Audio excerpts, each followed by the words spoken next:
All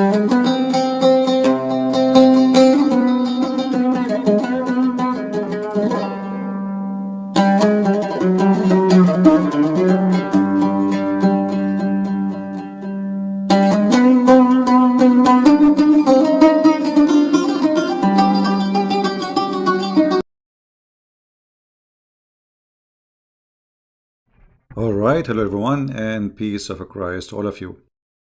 As you see in front of you, somebody putting things in his head, weird stuff in his face.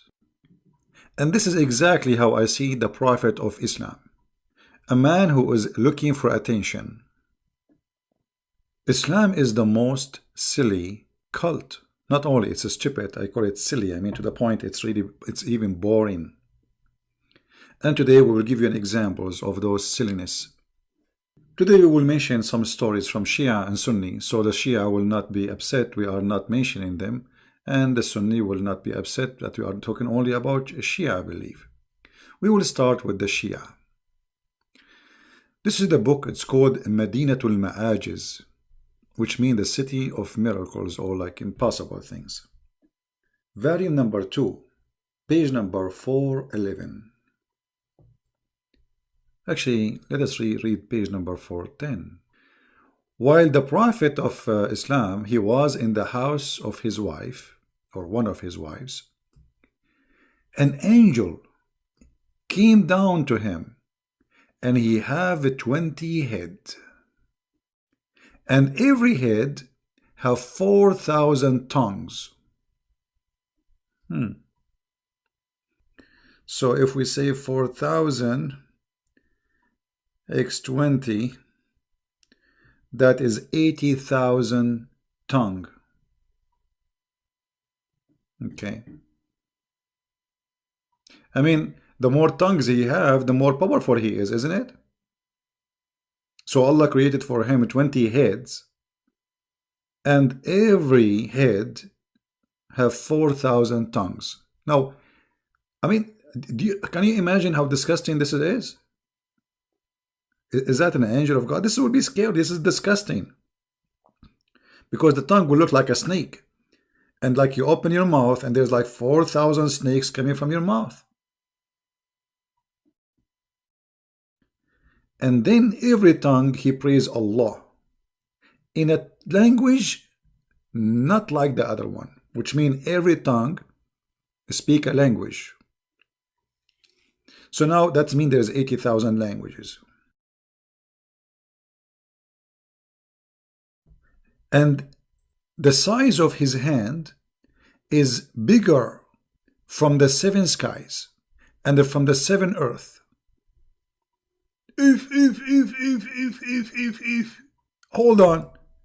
So the guy who have 20 head and every head have 4,000 tongues, his hand is bigger than the sky and the earth, the 7 sky and the 7 earth. How he got inside the house of Muhammad in his room?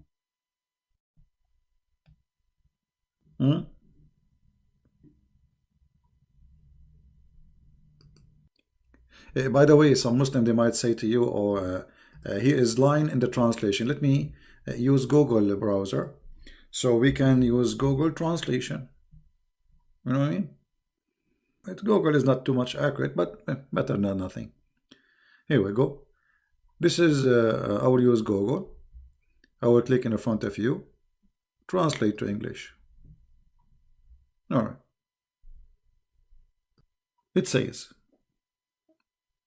when the Prophet was in his house, in the house of Salama, an angel he came to him, not a king, with 20 heads. On every head there is 4,000 tongues.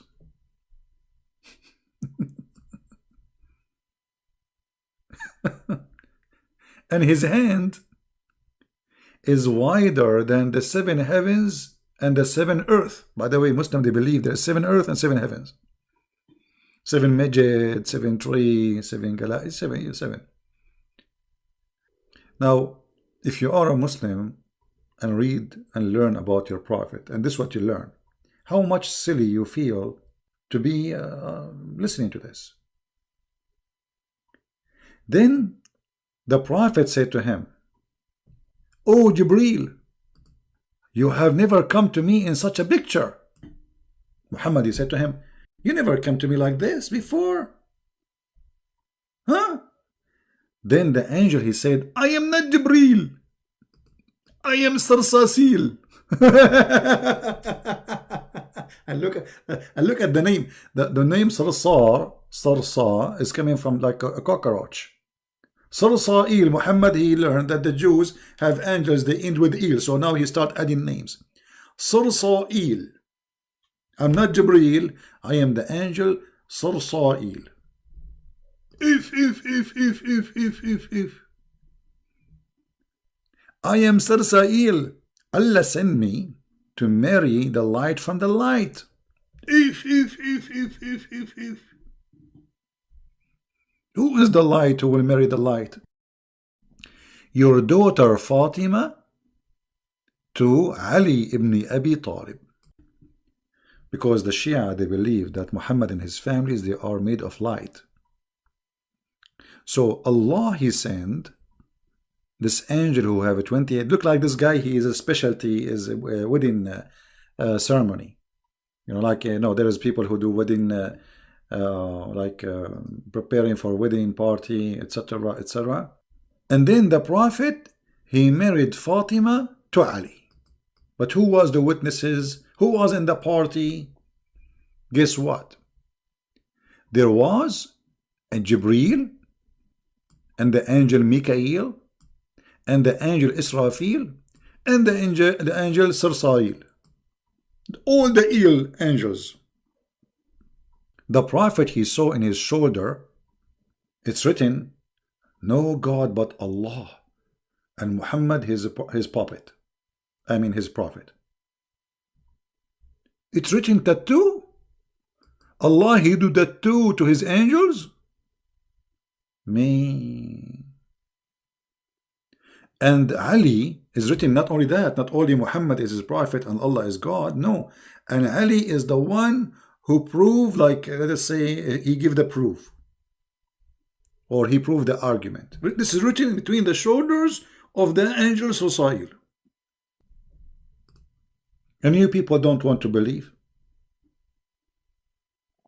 What's wrong with you? What is missing? Now, this is Shia story. Now, this book, by the way, is full of stories. I mean, we can just flip pages and you will die laughing from all the stories. It's endless, you know. See, all of those stories about madness. If you read each one of them, you will die laughing.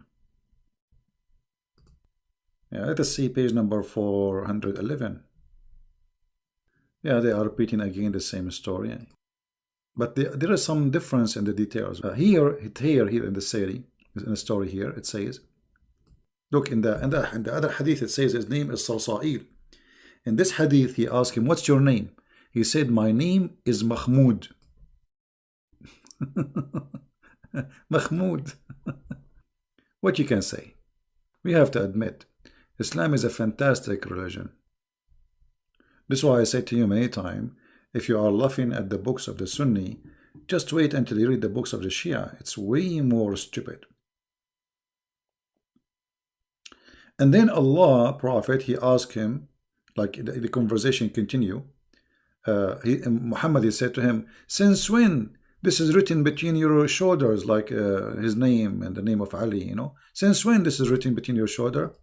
The angel, he said to him, "Oh, before Allah created our father Adam by 12,000 years."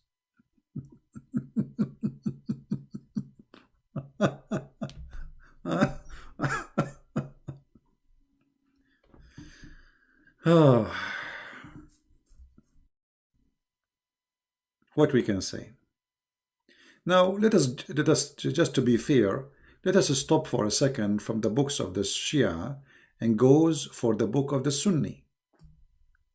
Because not only the Shia are silly with their belief, the Sunni is more silly sometimes, and sometimes the Shia, they beat them. This is the book of Al-Bidayah and Al-Nihaya. for Ibn Kathir, page number 249. So it's reported to us that there's a guy, his name is Abu Salama, from the city of Al-Basra, which is in Iraq, and he was like a crazy guy and he didn't care. And it mentioned to him the benefit of the miswak. And what is the blessing in it? Blessing, there's a blessing in it. And then he said, by Allah, he swore by Allah, I'm not going to use miswak except in my and then he entered it in his anus. Oh.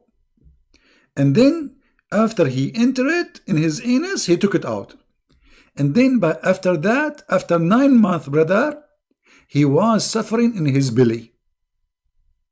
There's a pain in his belly and in his anus for 9 months. How many months?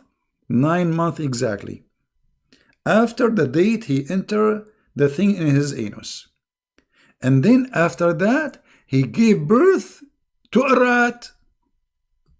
To a what? To a rat. And this rat have 4 legs. And he have a head of a snake. And he have 4 teeth. And they are coming out. And long tail. and his tail is like the length of the hand. And have 4 fingers. And he have an anus like an anus of a rabbit. Book Ibn Kathir. How the rabbit anus look like? And then when he gave birth to this animal, he screamed 3 times. And then his daughter, you know, like she jumped into like his head to hold him, and he died. And then this man, like this is the baby, supposedly the rat, died. He screamed 3 times. And then the man, he lived after that, after he gave birth, for 2 days, and he died in the 3rd. Here we go, in the 3rd again. Everything happened in the 3rd. Now, we have to agree that this is a true story. And now the Muslim, they say, this is not a true CP. You're lying, CP. This is Ibn Kathir, and this is the page number. Hello. Yeah, for sure, this is a true story. We have to agree, you know, that those are true stories. Now the Muslim, they will say, this is a story written by, what does have to do with Muhammad anyway? Well, this is, you see, this is about Muhammad, because Muhammad, he told you about the miswak. And because this guy, he made fun of Allah, you know, he entered the miswak in his anus. This has happened to him. That's a very true story, right? Now, I don't know what I will mention to you. I mean, there is tons of stories, but as long we mention Mr. Rats, we have to respect him now, because you know this is Allah, a miracle. Allah will make you give birth to a rat if you make fun of Allah. All right, so if we go here, let us see a rat. Let us search for a rat, because now the rat is inspiring me. What we can say about rats? Here, Muslims, what your Prophet said about rats, do you know? Any Muhammadan knows what your Prophet said about rats? Guess what? Prophet, peace upon him, he discovered that rats are Jews. Yes, brother. The Prophet, he discovered that rats are Jews. Now, how the Prophet discovered that? You need special skills to discover such a thing. Let us go to the hadith. In the hadith, we find this, which supposedly, I mean, amazing. The Prophet, how the Prophet knew those stuff, man. Here we go. Brothers and sisters, once upon the time, there was a prophet, his name is Muhammad. The Prophet said, a group of Israelis were lost. Nobody knows what they did. Nobody knows what. See here, this is suspense. Nobody know, nobody know, nobody know, nobody. Me. Nobody knows what they did. Even you, Prophet. How in the world this is happening? I cannot believe it. I'm disappointed of the Prophet which Allah chose from between all mankind. He do not know what happened to them. So what you know, Muhammad? But I do not see them. Muhammad is talking. Please show respect. But I do not see them except that they were cursed and changed into rats. Like what? Like what? What? Hey, this is... Let me introduce to you Jack Shalom.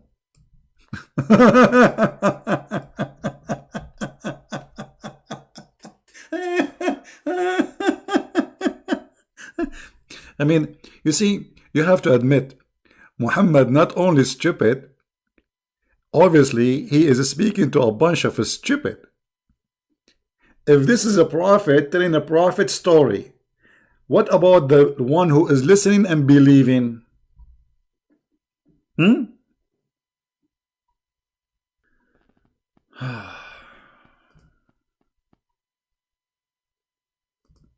What is this?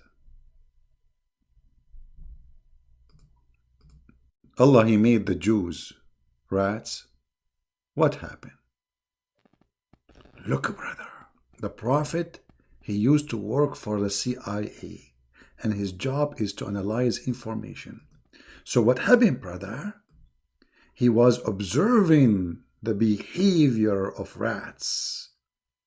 Academic study. Super professional. Look what happened. But I do not see them except that they were cursed and changed into rats. For if you... Hold on. This is serious now. Now, Muhammad is giving us the reason why he believed the Jews became rats. For if you put the milk of a she-camel in the front of a rat, it will not drink it. Okay? But if you make the milk of a sheep, it will drink it.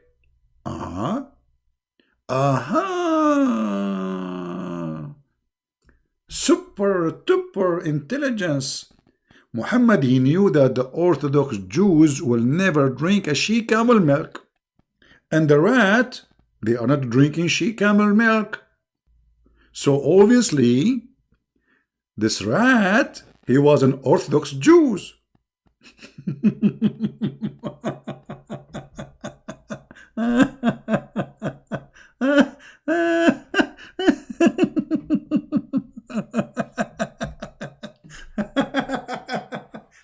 Hey, brother, I'm going to use the logic of your prophet. If we put whiskey in the front of a donkey, he will not drink it. And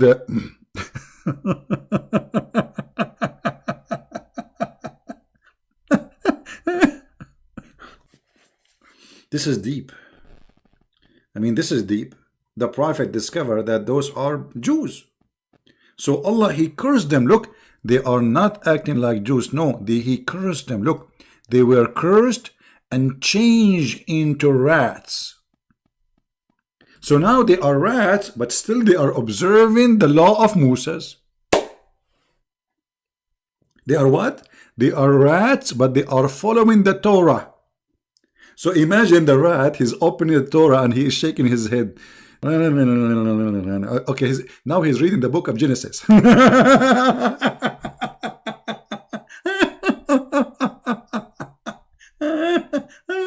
Unbelievable. So beautiful and so beautiful. So cute. Now, remember, the stories of the Prophet Muhammad, they are made, like, I mean, they have a special level of intelligence. They are made for adult. Yeah, like this. And those adult, whatever the prophet he say, they agree. And those adult, they love the stories of the prophet, don't you? So you adult who heard the story of the Prophet Muhammad about how he was discovering that rats, those rats are Jews. What do you think, kids? I mean, adult. Exactly, I got you. So all of us we knew. Do you think there is anyone better than the Prophet of telling stories? See, they are not liking this. That only the Prophet, he knew how to tell stories. Man, how the Prophet he got this knowledge and courage and intelligence and analyzing information. I mean, this guy, he's a genius. If you open his brain, what we will find?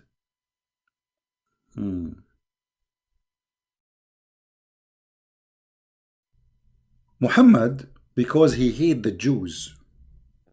Anything he see around him, he see a Jew. He see a rat, he see a Jew.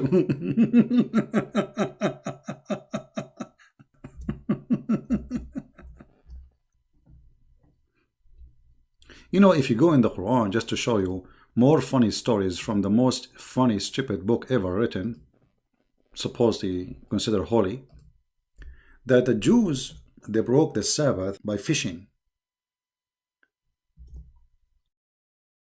And because they broke the Sabbath, by doing fishing, Allah, he cursed them and he made them pigs and monkeys.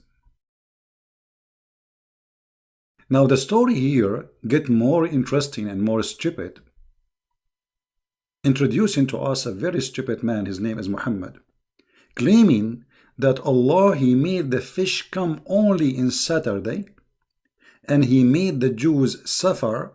They cannot fish, they cannot find a fish except only in Saturday. So they get hungry and then they have to eat. So they did fishing in Saturday, and then Allah, he cursed them. How truthful this story is. Now, you might say Christian Prince given his own story. I can show you the reference and the interpretation for this story here. Let us go. Give me a second so I can open the Muslim interpretation. Chapter 7, verse number 163. Interpretation. This is your words, this is your mouth, this is your ink, this is your writing. I have nothing to do with it. Alright, so don't cry. Alright. Brother. This is Tafsir al-Jalalain. Tafsir al-Jalalain. Tafsir means interpretation for those who do not know. And al-Jalalain is one of the biggest scholars in the history of the cult of the Muhammadan. It says here, and question them, O Muhammad, in rebuke about the city that was by the sea, bordering the Red Sea, Bahr al-Qulzum. And this was Elat, about the befall of the inhabitants, how they would transgress, violate the Sabbath by fishing, which they had been commanded not to do in that day. Okay, what happened? How this is happening? Read carefully with me. It says, their fish would come to them on the day of their Sabbath, floating in the surface, visible at the surface of the water, like doing ballet. The fish are like, la, la, la, la, la, I'm here. Do you see me? But now the Jews, they cannot fish. It's Saturday. It's haram. It's haram. So Allah, he made the fish come to them in Saturday. But on the day, which is not Saturday, the fish disappear. You see? The fish is gone. And this was a trial from Allah. It's a trial. Me.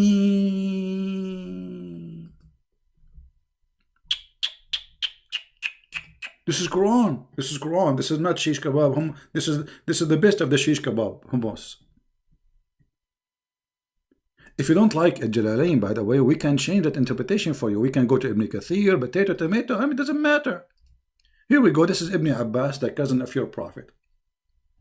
It says, Ask them, the Jews, O Muhammad, about the story of the township called Aylah that was in the sea, how they break the Sabbath. They used to transgress in the Sabbath by taking the fish. Man. But the fish come to them only in Saturday. What do you think, Muhammadan? So Allah, He make the fish come to them only in Saturday, and because they fish in Saturday, Allah, He made them pigs. See, this God, His name is Allah, will not make you a pig if you rape women, no, or you rape children, no, or if you kill a human being, absolutely not. But He will make you a pig on the monkey if you fish in Saturday. If you rape a woman in Saturday, He will not do anything to you. But doing fishing in Saturday is a bigger crime. Now, for sure, Zakir Naik, people asking about Zakir Naik. Zakir Naik, he will explain it to you perfectly.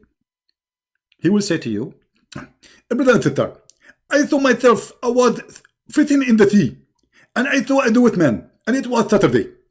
And it made me exact alum. I said to him, please, brother, don't fit in Saturday. It's very dangerous. You are forbidden to do fitting in Saturday. In fact, he became half monkey, half pig. True story. I mean, what is that? This is Quran. Your God, He cursed them, made them pigs and monkeys for fishing in Saturday because they are hungry. Well, isn't it the Quran says if you are hungry, you can break the law of God? Huh? As an example, the Quran says that Allah, He forbid the Muslims from eating pork. Is that correct? Yes, brother. But if you are hungry, you can eat it. You see it? This is the chapter 5, verse number 3. It says, if you are hungry, you can eat pigs. So, as long if you are hungry, and then Allah is all merciful, how come He is not all merciful with the Jews? He is all merciful with the Muslims, even if they eat pigs, as you see in the Quran. This is a stupid story made by a stupid man. His name is Muhammad. Prove me wrong. Prove me wrong.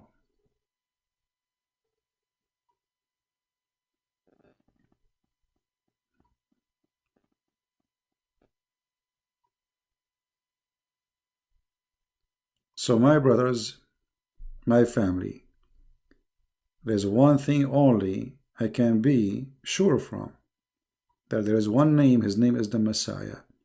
No name is equal to Him. No one have dignity equal to His dignity. Nobody have ethic like His ethic, and nobody have wisdom as He spoke. His name is holy. His act is holy. His words is beautiful.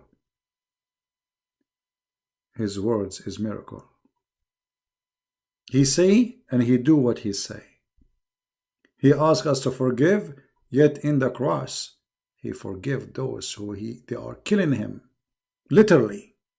He said, Father, forgive them. They don't know what they are doing. You see, if the Messiah is a hypocrite person, in the cross He should be different person. So all His life saying forgive, forgive, forgive. Christ, how we pray, say our Father out of heaven, and then He say forgive to us the same we forgive to others. Imagine this person who is saying to us too much forgiveness, and yet in the cross He did not want to forgive. No, He forgive. In the cross, forgiving those who they are crucifying Him. Who can be better than Him?